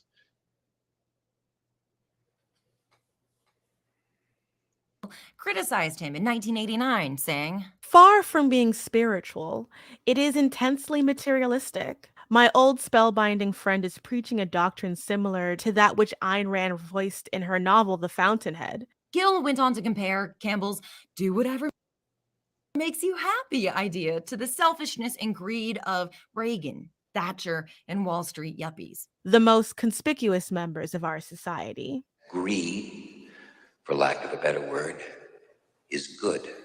Already, we're not starting off on Oh yeah, I almost forgot. I forgot about the point of the video. Yeah. It's We just were he's a bad person, and he's a bad person with and I don't think he struggled as hard as he says he did. So that means the hero's journey is wrong. worse. He's a bad person because has a flimsy he's a mildly optimistic he has a mildly optimistic outlook on life. Literally, that's it. Like, he says, find where you're happy. That's going to be the best solution to your life. Like, find a place where you are happy. Find fulfillment. And she's just like, how dare he tell people to find their own fulfillment? There are risks and trials and heroism. Like that's basically what this has boiled down to. These last few minutes have been just basically like, Campbell believes that to be heroic is to take a risk, to accept that risk and be responsible with it. And that's how you find where your bliss or your happy place, where you're happiest. Maggie is upset about that. That in his opinion, that is how you find happiness in the world.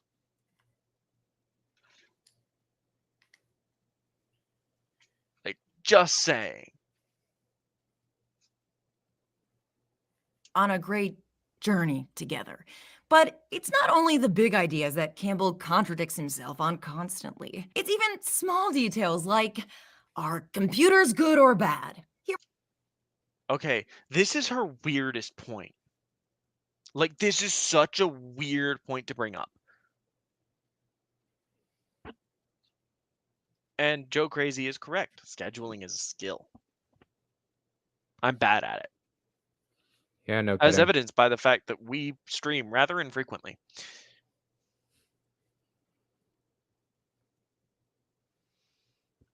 But anyway, this is about to be her dumbest fucking point. So I'm going to let her go. He recounts this tale of President Eisenhower going into a room full of computers. He puts the question to these machines, is there a God? And there's all those lights flashing and wheels turning and things like that. And after about 10 minutes of that kind of thing, a voice comes forth and the voice says, now there is. Ooh, spooky. But What? Yeah, it's a very nothing argument. Yeah. So once again, how is the hero's journey wrong? Show me examples of other myths from around the world that disprove the hero's journey. And his own fear and I'll get into this actually after she finishes with this clip. But moments later, he starts talking about how those little microchips, well, they're angels. Have you ever looked inside one of those things? No. You can't believe it. It's a whole hierarchy of angels, all on slats. Those are miracles. Those are miracles. They are. So his own trepidation at what these machines that we have created are capable of, and his own wonder at their very existence and how far we've come as a people is bad. being of two minds about a thing, understanding that there are negatives and positives to it, just way over Maggie Mayfish's head. But clearly, if Joseph Campbell said it, it must be absolutely wrong. Oh, are computers good or bad? Well, if they're challenging my worldview of a God in heaven, That is not Joseph Campbell.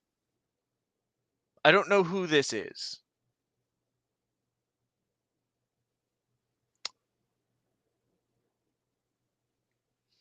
they're bad. But if they're doing what I was thinking of changing that to making that my Discord avatar. That would be fun. I want, they're tiny, tiny little angels. Are you an angel? Is the machine of society bad? Or is it proof of man's greatness? While he criticizes the machine and speaks of the individual fighting against the state, And this is the threat to our lives. We all face it. We all operate in our society in relation to a system. he also romanticizes the massive new Okay, she's about to do it again, by the way. So this is the same thing that, you know, oh, she said this is the same thing about the angels and the computers thing, only this time it's buildings.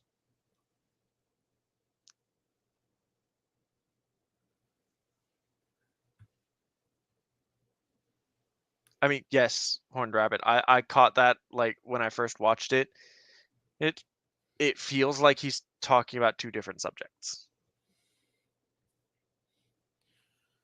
And even if he is, like, and even if he's not, it still has no relevance. It's just he is capable of examining the positives and negatives of this new technology that has emerged onto the global market, you know, well, capable of nuanced thinking. New York skyscrapers that epitomize the cold, inhuman machine of American capitalism. You can tell what's informing the society by the size of what the building is that's the tallest building in the place. The temple was built right in the center of the city. I mean, yeah, you can definitely see that. It's why churches had steeples. Now, there are various reasons churches had steeples, but primarily, like, you could definitely argue that for whatever the spiritual center of the city is, it's the building that is the biggest or the most extravagant. Yeah, I mean, this was the proper organization. That's the spiritual center from which all flows in all directions. And then the Capitol was built right beside the temple. And now the biggest thing is the office building that takes care of the affairs of both the temple and the political building. That's the history of Western civilization. I really Yeah.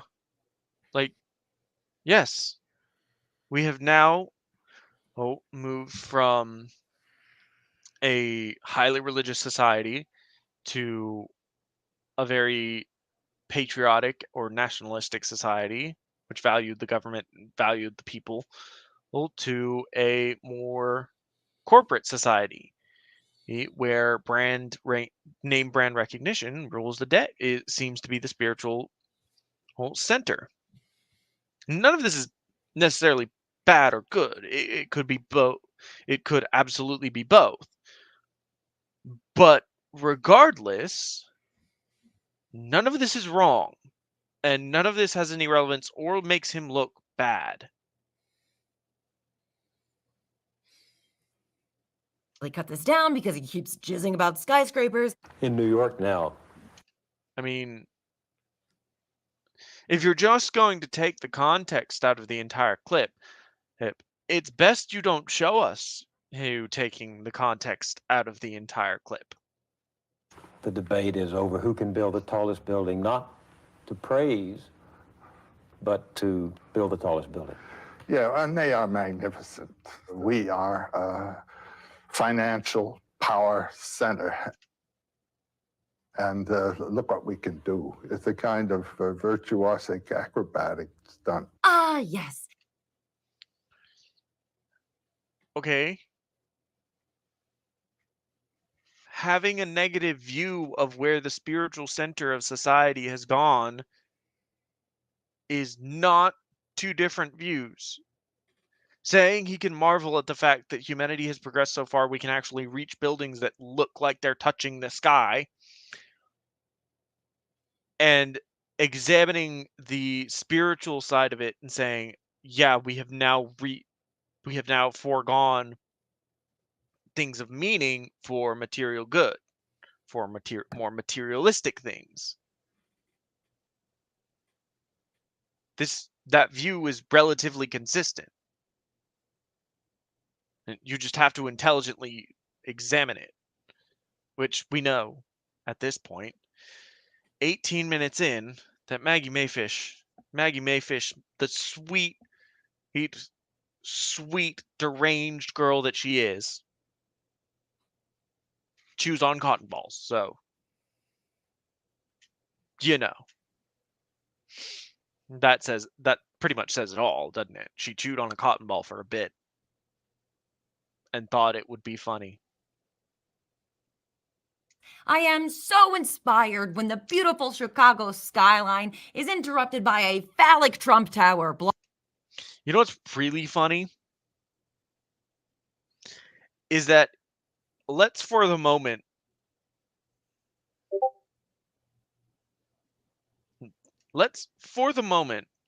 my Discord keeps going off and I'm not sure where it's from.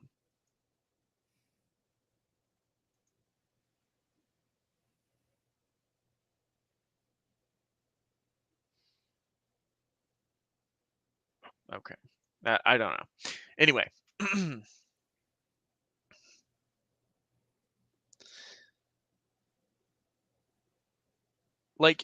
Let's for the moment imagine Trump Tower is not here. There's a building behind it, and and we can clearly see that behind that to the right there is another building. And I think there's one, like, it's either a parking garage or something, or possibly like the back of the tower right there. So you're not getting an unobstructed view of Lake Michigan either way. So this whole bit about the skyscraper things is just to take a shot at Trump Tower. It has to be, because it's such a nothing point.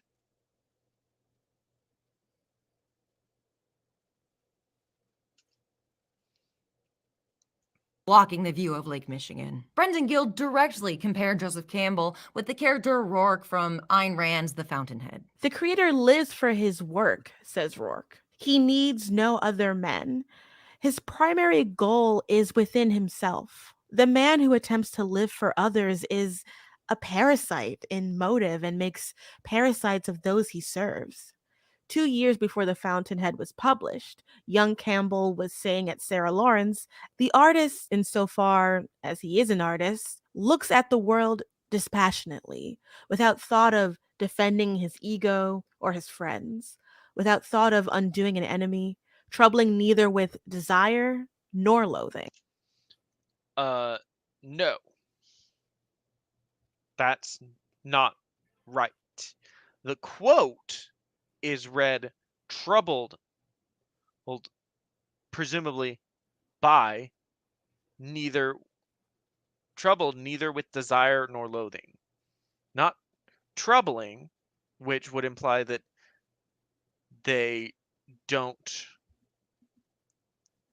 involve themselves, but they're not troubled by desire or loathing.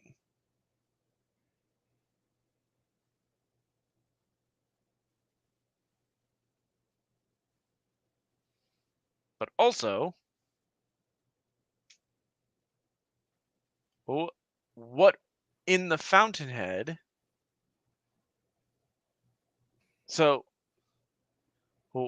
what relevance does this have in regards to the comparison that Campbell is like a character in the Fountainhead? Because unless this is a quote from Rand, that embodies Campbell's ideology. This is just Rourke ascribing his views of Campbell's philosophy.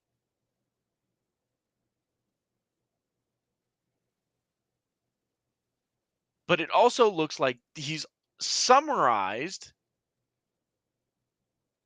Campbell's philosophy through the lens of his own. So we have no idea if Campbell actually believed this.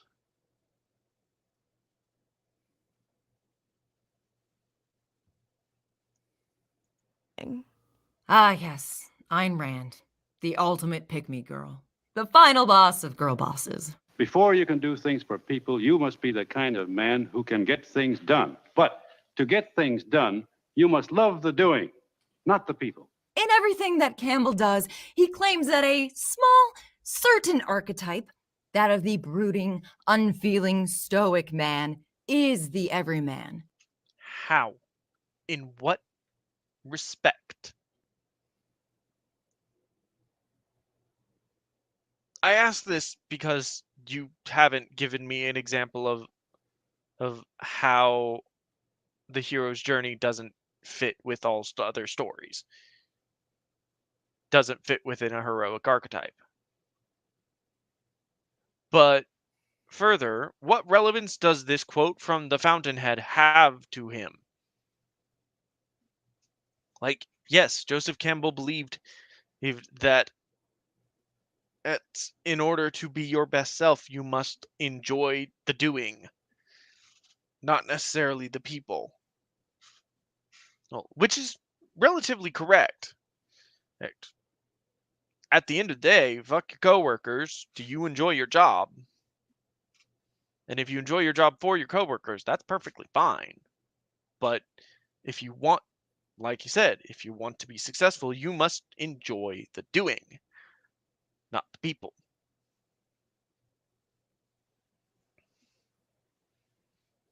Everywhere he looks, he sees himself, and where he doesn't see a hero. Here's Brian. I mean, is that incorrect, though? If we are to assume that the hero's journey is Joseph Campbell's ideology, which is what Maggie Mayfish has actually been trying to say this whole time, that does not mean just because Joseph Campbell would presumably, in Maggie Mayfish's universe, look upon someone that isn't taking an extreme risk and doing so as nothing. He would see them as not the hero. And he would probably tell them, like, hey, you should probably, get up and be the hero instead of a side character.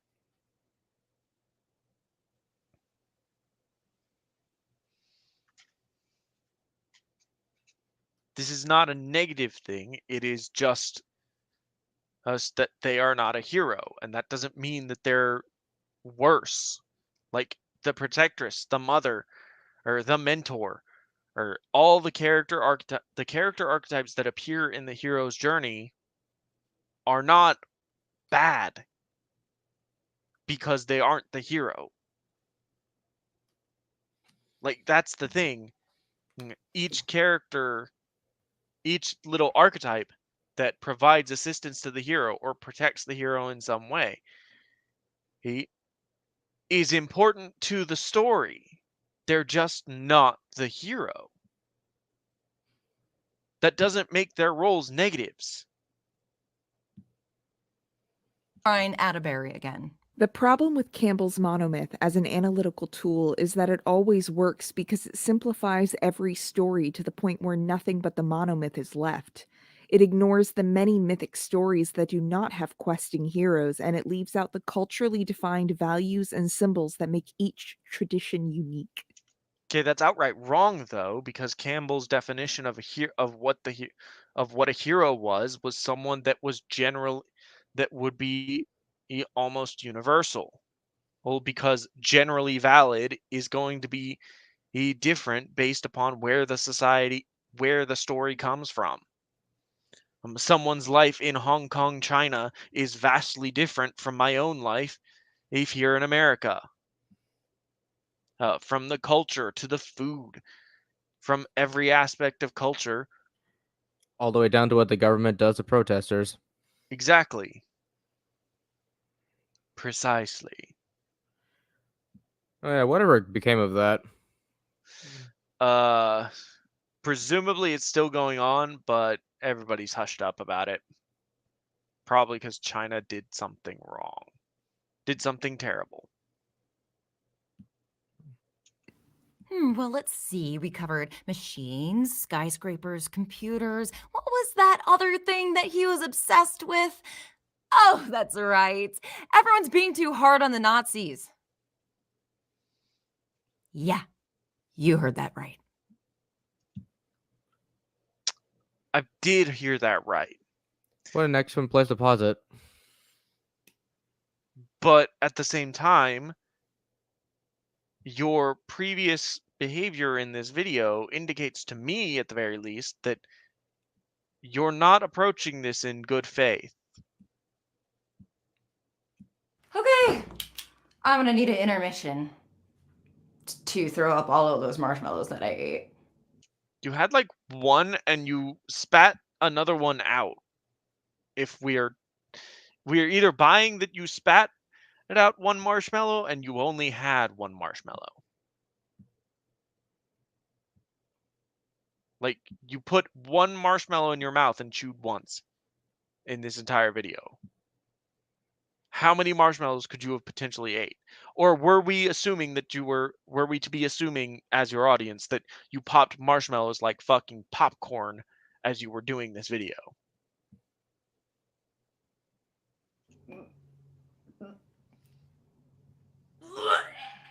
One thing that I love about making videos online is exploring different types.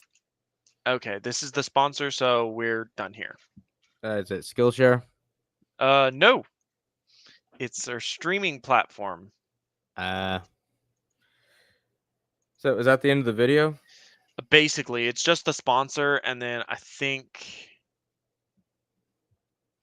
the sponsor, and then credits and Patreon stuff. So I saw the title said part 1. I Yep.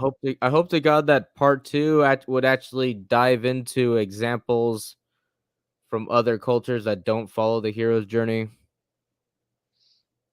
Hopefully, like the actual point of the video will be in part 2. Well, I mean, she's got a pinned comment here, and it says, I will be referring to Joseph Campbell as Joey C from now on. I encourage you all to make up your own funny little nicknames for him. It's fun. God, she's so fucking weird.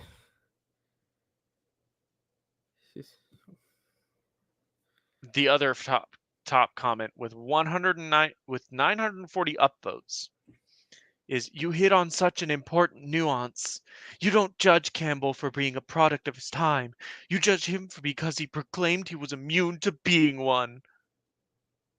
Except that he never proclaimed that. How do I know this? Well, she never provided an example of characters or of characters defying that, or a quote from him saying that outright.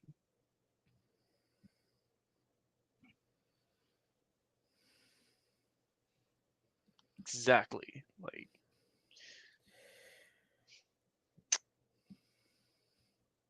Well, that was a terrible video, Clayton. I enjoy telling people that the SpongeBob SquarePants movie is a very clearly laid out example of the hero's journey. I mean, you could be right. I would actually need to examine the plot of the SpongeBob SquarePants movie. Yeah, But pretty much. Well, yeah, like, it potentially could be. That wouldn't be a bad thing. yeah, is that like supposed to be a dig at the at Campbell because, well, it's okay. Let's see here.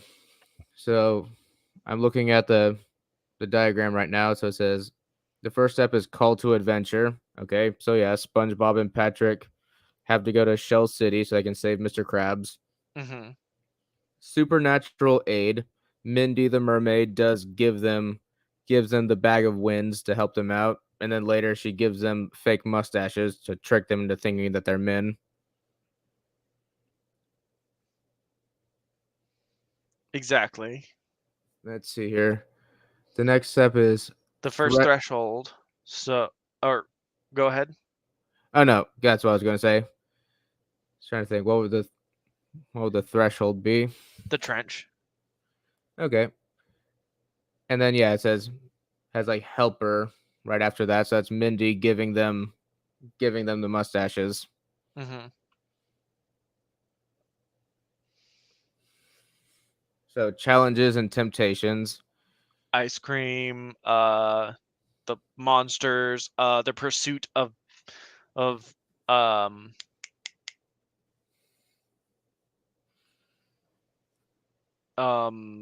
What his fucking name is, Bill.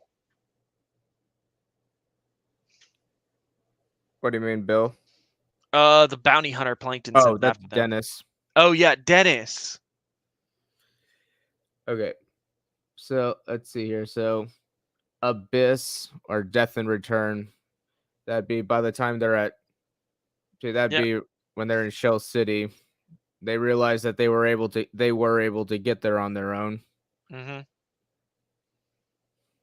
So that'd lead to their transformation where SpongeBob and Patrick have their confidence. Yeah. And And so then yeah, they return, and there's the final confrontation, and SpongeBob is grown and changed, realizing that he can embrace his inner child. Well, then that he doesn't have to be embarrassed by what he enjoys. Yep. And there you go. It follows the hero's journey. I mean, if that comment was meant to be a dig at Joseph Campbell, then yeah, you failed horribly. Indeed. But I think that's all the time we have today. Okay. I'm going to Alrighty. go find myself some food. And I hope the rest of you enjoy the rest of your week. Yeah, take care. Yeah. No show next week. It's Labor Day weekend. I will be out of town.